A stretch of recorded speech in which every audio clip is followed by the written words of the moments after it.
সুপ্রিয় দর্শক, সবাইকে স্বাগত জানাচ্ছি এনটিভির বিশেষ আয়োজন রুফটপ সোলারের চ্যালেঞ্জ ও সম্ভাবনা অনুষ্ঠানে। আপনাদের সঙ্গে আছি আমি মোনা তাহসিন। বাংলাদেশে বর্তমানে যে অর্থনৈতিক প্রবৃদ্ধি আমরা লক্ষ্য করছি তার মূলে রয়েছে একটি ক্রমবর্ধমান শিল্প তথা উৎপাদন খাত। ইটকল ছাদে সৌর প্রকল্প বাস্তবায়নে বেসরকারি খাতের শিল্পগুলোকে স্বল্প সুদে ঋণ এবং প্রযুক্তিগত সহায়তা প্রদান করছে। এ পর্যন্ত 96 মেগাওয়াট ক্ষমতার 54টি ছাদে সৌর প্রকল্প অনুমোদন করেছে, যার মধ্যে 31 মেগাওয়াট চালু রয়েছে। 2025 সালের মধ্যে 300 মেগাওয়াট রুফটপ সোলার ইনস্টলেশনে অর্থায়ন করার লক্ষ্যমাত্রা রেখেছে। এই খাত নিয়ে যেমন রয়েছে বিশাল সম্ভাবনা, তেমনি রয়েছে অনেক চ্যালেঞ্জ এবং সীমাবদ্ধতা। এই বিষয়গুলো নিয়ে আজ আমরা আলোচনা করবার জন্য আমাদের সঙ্গে স্টুডিওতে রয়েছেন তিনজন বিশেষ অতিথি।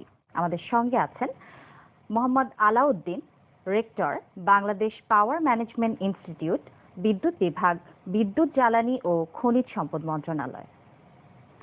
এছাড়াও রয়েছেন মোহাম্মদ শাহরিয়ার আহমেদ চৌধুরী, পরিচালক, centre for energy research, United International University. আরও আছেন S M. Monirul Islam, deputy CEO এবং CFO, infrastructure development company limited, ইটকল।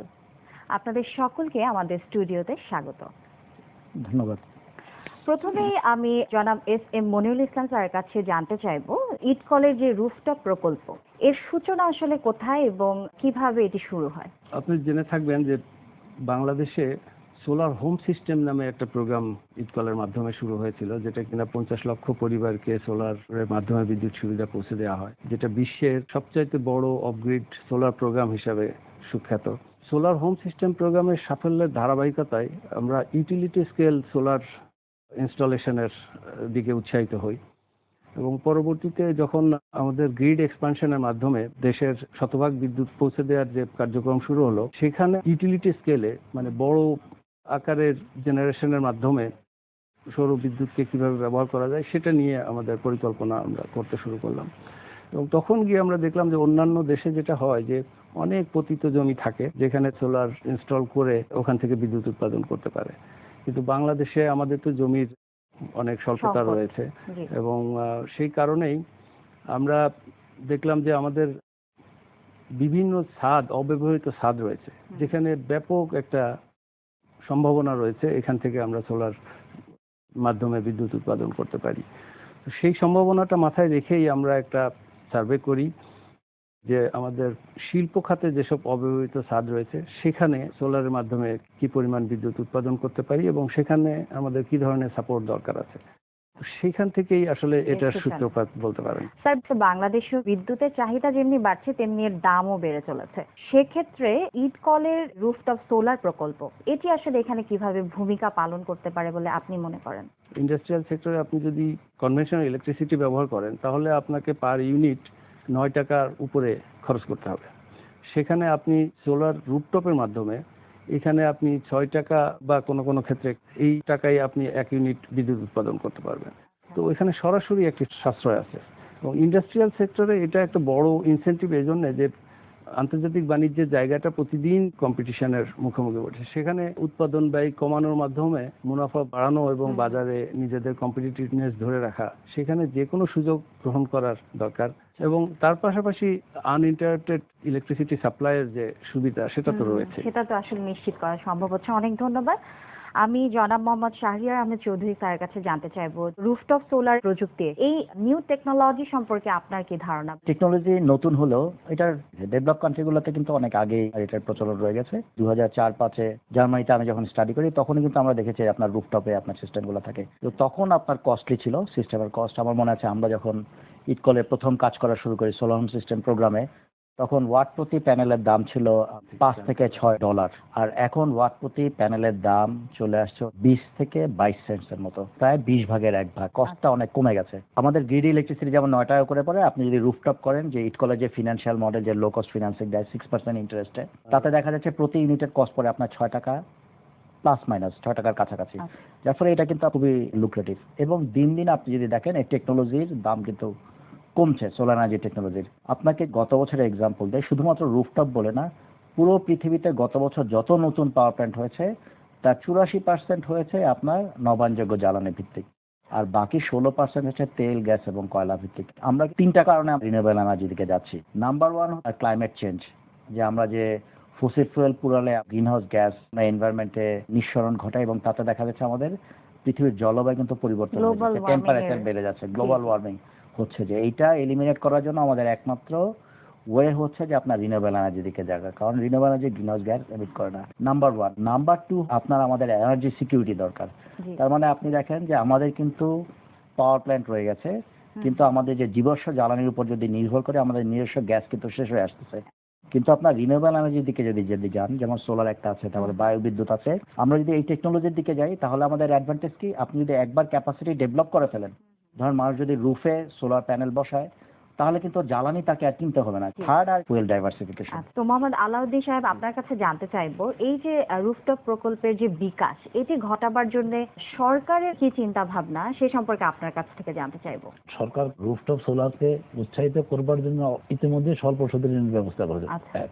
দুই হলো এখানে যে টেকনিক্যাল সুপারভিশন, এবং সরকারের আরেকটা সংস্থা আছে টেকসই ও নবায়নযোগ্য জ্বালানি উন্নয়ন কর্তৃপক্ষ, এখানে একটা নতুন সোলার হেল্প ডেস্ক খোলা হয়েছে। আপনার টেলিফোন করে অথবা ওয়েবসাইটে লিঙ্কে গিয়ে যদি ওদেরকে প্রশ্ন পাঠান, আপনার যে কোনো প্রশ্ন, আমার এত স্কোয়ার রুফ আছে, আমার কত টাকা কস্ট হবে, আমার কি কি লাগবে, এই সমস্ত তথ্যগুলো সরাসরি অনলাইনে একটা ফোন কলের মাধ্যমে পেতে পারেন টেকসই ও নবায়নযোগ্য জ্বালানি উন্নয়ন কর্তৃপক্ষের কাছ থেকে, ওদের সোলার হেল্প ডেস্ক। আরেকটা হচ্ছে যারা এই রুফটপ সোলার ইনস্টলেশনের সাথে জড়িত তাদেরকে কিছু কর রিয়াতের সুবিধাও আপনাদের এনবিআর থেকে দেওয়া হয়ে থাকে, যাতে করে এই রুফটপ সোলারে আরো সব প্রসারণ বেড়ে যায়। এবং আমাদের মাস মিডিয়াতেও কিন্তু অনেক ক্যাম্পেইন করা হচ্ছে যাতে সাধারণ জনগণকে এটাতে উৎসাহিত করা যায়, তাদেরকে তথ্য উপাত্ত দিয়ে এনরিচ করা যায়।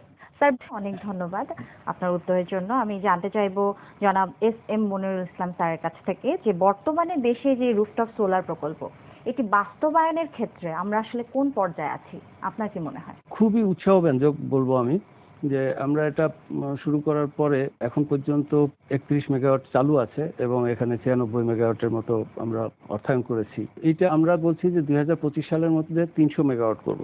আপনি যদি সম্ভাবনার দিকে যান, আমরা একটা টপ লাইন সার্ভের মতো করেছিলাম, সেটা হলো শুধুমাত্র গার্মেন্টস এবং টেক্সটাইল সেক্টরে। সেখানে আমরা দেখেছি যে এখানে 1000 মেগাওয়াটের উপরে শুধু এই সেক্টরেই পোটেনশিয়াল আছে।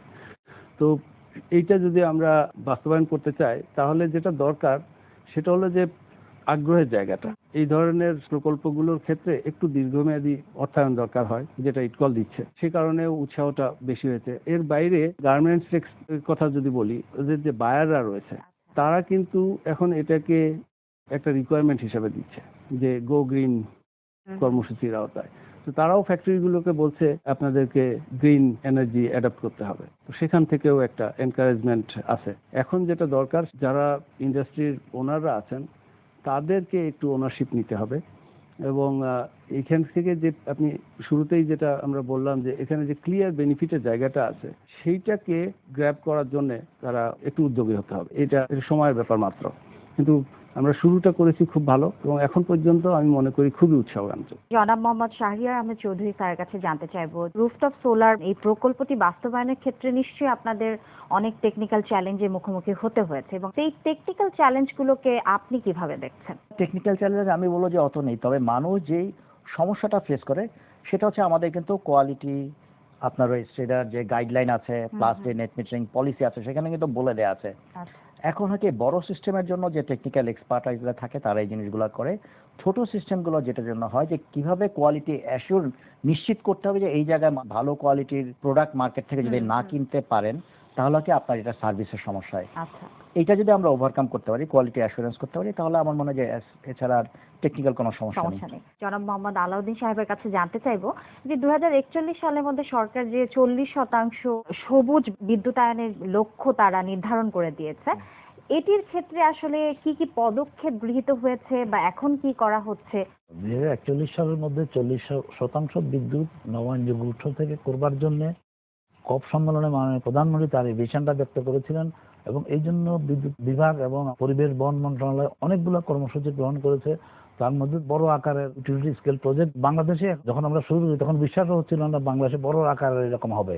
এখন অলরেডি মংলাতে 100 মেগাওয়াট ক্যাপাসিটির সৌর বিদ্যুৎ কেন্দ্র আছে এবং গাইবান্ধায় 200 নির্মাণাধীন। তো এরকম অনেকগুলো প্রকল্প। তাছাড়া আরো একটা বিষয় আছে যে সোলারের ডিফারেন্ট অ্যাপ্লিকেশন আছে, যেমন রুফটপ সোলার একটা অ্যাপ্লিকেশন, যেগুলো আমরা বললাম 100 মেগাওয়াট, এটা গ্রাউন্ড মাউন্টেড, মানে মাটিতে এটা। এরপর আরো আছে ফ্লোটিং সোলার একটা অপশন আছে, যেহেতু দেশে জায়গা কম এই জন্য কাপ্তাই যে লেক আছে এখানেও যদি আমরা শুধুমাত্র 5% জায়গা ব্যবহার করি, তাতে 1000 মেগাওয়াট বিদ্যুৎ সৌর বিদ্যুৎ উৎপাদন করা সম্ভব। এরকম এর অনেকগুলো অ্যাপ্লিকেশন আছে যেগুলো এক্সপ্লোর করে বিদ্যুৎ উৎপাদনে যেতে হবে।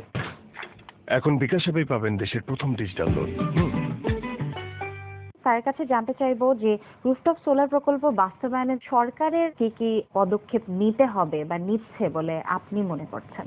পদক্ষেপ অনেকগুলো নিয়েছে, যেটা অলরেডি অন্য আলোচকদের কথাও এসছে। যেমন নেট মিটারিং একটা বড় ধরনের সহায়ক ভূমিকা পালন করছে। যেহেতু বিদ্যুৎ উৎপাদনের সাথে ব্যবহারের এক সংযোগ রয়েছে, সেখানে নেট মিটারিং একটা বড় ভূমিকা পালন করতে পারে। যেমন 9 টাকা ইউনিটের বিদ্যুৎ আমি কম ব্যবহার করে আমি যদি সোলার থেকে